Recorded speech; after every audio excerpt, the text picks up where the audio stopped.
আজ তোমাদের সাথে শেয়ার করব আমার ছোট্ট একটি আম হারভেস্টিং এর ভিডিও। বাড়ির ৩টা গাছের মধ্যে এবার এই গাছটিতেই কিন্তু প্রথম আম ধরেছে।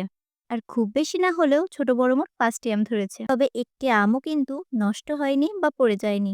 প্রথমে ভেবেছিলাম সবগুলো আমের হারভেস্টিং এর ভিডিও একসাথে করব। কিন্তু আমার ভাবনাতে এক বালতি জল ঢেলে দিল এই দুটি আম।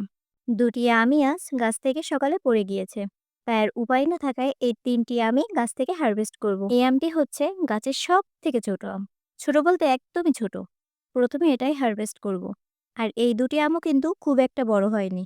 তো যাই হোক না কেন, নিজেদের গাছ থেকে ফল পাড়ার কিন্তু আলাদাই একটা মজা। আর এই আমগুলো ঘরে ২ থেকে ৩ দিন রেখে দিলেই কিন্তু পুরোপুরি পেকে যাবে।